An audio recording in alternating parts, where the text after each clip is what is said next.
Hey y'all, I'm Diann Bayes, founder of How Big is Texas and your go-to guide for Lone Star State adventures. Thanks for joining me on today's Texas Quest.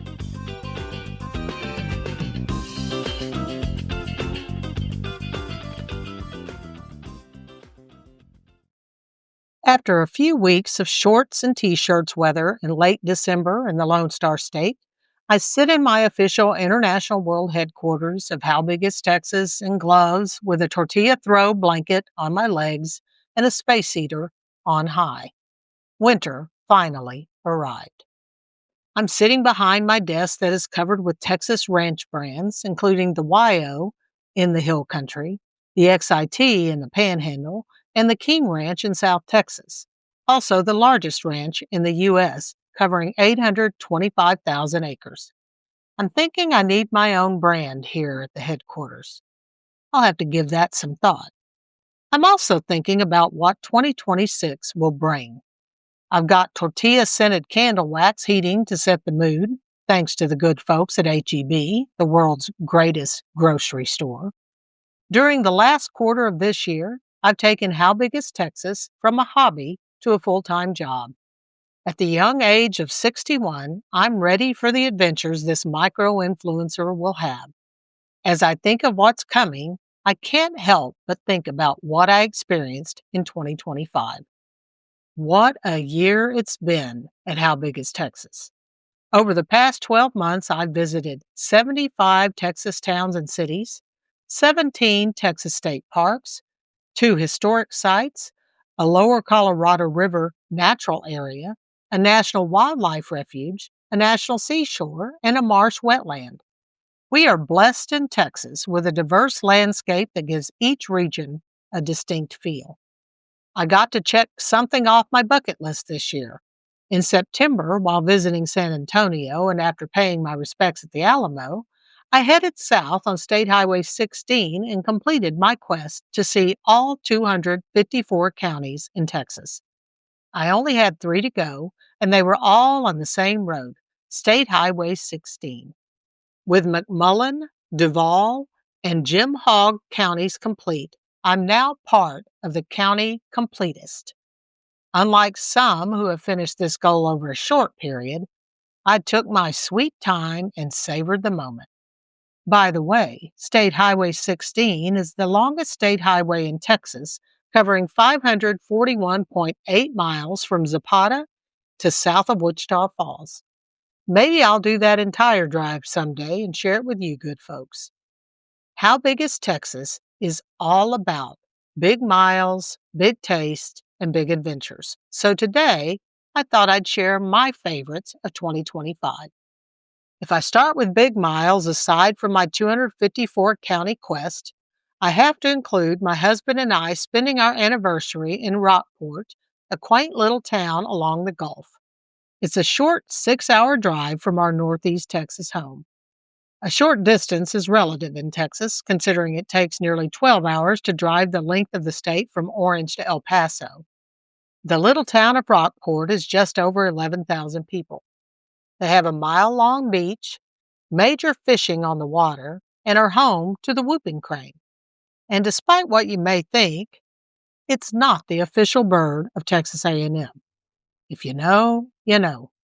Whoop! Rockport is also a very short 21 miles from the Big Tree, the oldest tree in Texas. The coastal live oak stands 44 feet tall, has a circumference of 35 feet, and a 90-foot spread. It's estimated to be between 1,000 and 2,000 years old. It was historically an important meeting spot for Native Americans and is located at Goose Island State Park. If you don't have a Texas State Park Pass, I highly recommend it since you have 89 opportunities to visit parks across the Lone Star State. It's well worth it. A bucket list item for me is to visit all the minor league baseball parks in Texas. Fortunately for us, Rockport is also close to Corpus Christi. We drove the 30 miles to take in my first park, which also happens to be named for my favorite fast food burger joint. Whataburger Field didn't disappoint, though I think the Amarillo sod poodles got disappointed when they were defeated by the Corpus Christi Hooks. I have to say it was an added bonus to hear the Hooks lead the fans in a rendition of Deep in the Heart of Texas during the seventh inning stretch. God bless Texas. When it came to big taste in Texas this year, I got to try a legendary favorite, experienced a tasting like no other, and enjoyed a twist on a Southern staple. For several decades, I've heard about the chicken fried steak at Mary's Cafe in Strawn, a town of around 600 people located west of Fort Worth. I was heading to Abilene a few months ago, and it happened to be lunchtime when I pulled up at the cafe. It took a minute to find parking as ranch and oil field workers were there at the same time, along with a few tourists like myself. As a novice, I wasn't sure what size steak to order. They came listed like clothes: small, medium, and large. I was pretty hungry, so I went with a medium. I should have suspected something when the waitress brought me to go containers before I even got the meal, that maybe I should have gone with the small. Now, it's a bit of a wait for the food, but they have a sign on the bulletin board to let you know that up front. They also have a sign on the bulletin board that says they'll charge $2 for extra plates due to the increased requests, so you've been warned. Don't try to pull a fast one on this 39-year establishment. When the food arrived, my steak covered 3/4 of the oblong plate. The mile-high pile of French fries that came with it covered part of my steak and the other quarter of the plate. Pinto beans came in a smaller bowl, but the gravy came filled to the rim in a soup bowl on the side. You also got a side salad, and the toast that came with the meal could be found under the steak. I've eaten many a chicken fry in my life, but none as tender. I could cut it with a fork with no added force. It was well seasoned and well worth the wait. More than half the steak made it to the aforementioned to-go box. The waitress knew I was a greenhorn, so she took care of me before I even asked. I'm pretty sure that after she walked away when she took my order, I heard her say, "Bless her heart." I watched a recent episode of the Taylor Sheridan series Landman, and Billy Bob Thornton and Sam Elliott were shown eating at Mary's Cafe. If it's good enough for Tommy and TL, it's good enough for me. I visited Cleburne, south of Fort Worth, and got to visit Travato Street. It's not an actual street in Cleburne, it's a candy store. Now, you might be wondering why I would include this location in my big taste adventures of 2025. Well, let me tell you, I've participated in wine tastings, rum tastings, and even olive oil tastings. But Travato Street offered me my first chocolate tasting. I don't consider myself to be a chocolate connoisseur, but I've enjoyed many a cocoa morsel in my lifetime. The artisan chocolates in this establishment are a little different from a Hershey bar from Pennsylvania or a Cadbury egg from the United Kingdom. No offense to either, I love them both. That said, Travato Street chocolates are a cut above. I had always eaten chocolates, but I suppose I'd never really tasted them until the chocolatier showed me how. I won't go into technicalities of the tasting, but suffice it to say, if you haven't had a chocolate tasting in your past, you need to add it to your future. And Travato Street in Cleburne is a good place to start. One of my last visits of the year was to Jefferson in far northeast Texas. I'd been to the small community of 2,000 people several times, including a stop on our perimeter tour when I literally drove around the state in 2020, the year I started How Big is Texas? One discovery I made a few years back was Kit's Cornbread Sandwich and Pie Bar in Jefferson. I've eaten cornbread all my life, fresh baked out of the oven in a cast iron skillet, the main ingredient in cornbread dressing at Thanksgiving, or even in a cornbread salad. In my multiple decades on this earth, I had never had it as a sandwich. For more than a decade, Kit has served a childhood staple at the restaurant, the cornbread sandwich. According to their website, she concocted the idea when she was only 8 years old. She was looking for an afternoon snack and saw leftover cornbread her mother had baked And the rest, as they say, is history. You can order it as a club sandwich with ham and turkey, a fried bologna sandwich, a chili covered sandwich, or even as buns for a burger. And if you're able to eat the whole meal, make sure to have a slice of homemade pie for dessert. They offer old school Southern favorites like buttermilk, coconut cream, and peanut butter. Delicious. Now, when it comes to big adventures, Texas has many to offer. I have a few to share today that I experienced in 2025. One of my quests is to visit all 89 Texas state parks. I had 17 to go at the beginning of 2025 and was able to knock 5 off my list, including a sneak peek at Palo Pinto Mountain State Park, which is expected to open sometime in 2026. I have a dozen to go and am anxious to finish this goal.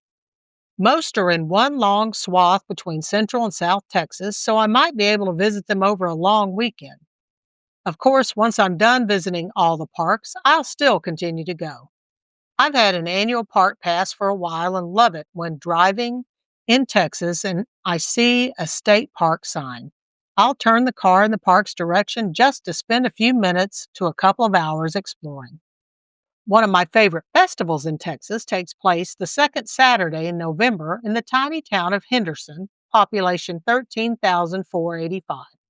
Started in 1989, the Heritage Syrup Festival gets 30 to 40,000 visitors annually to the event. What I really love about it is the live demonstrations.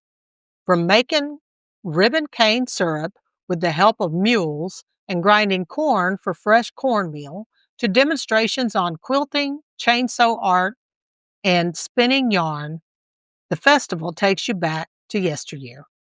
They even offer hay rides to and from the festival that spreads from their cute main street downtown to the city's parks. And they host one of the largest car shows I've seen in years. You can even purchase ribbon cane syrup and stone ground cornmeal on site.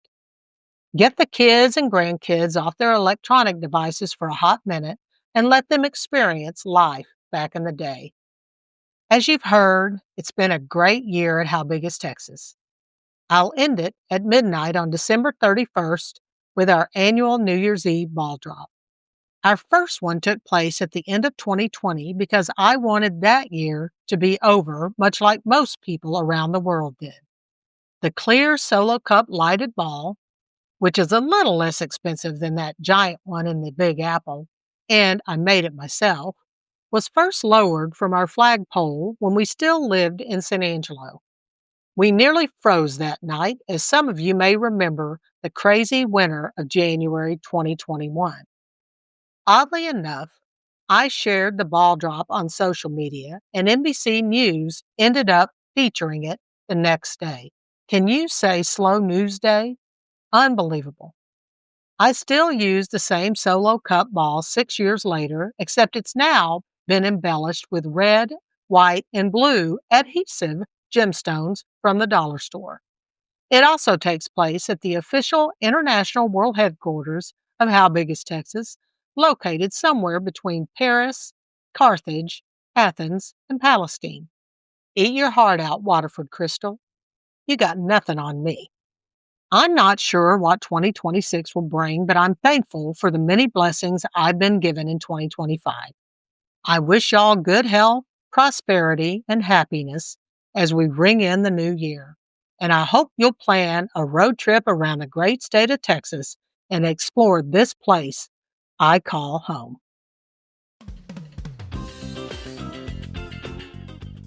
That's a wrap for this episode, y'all.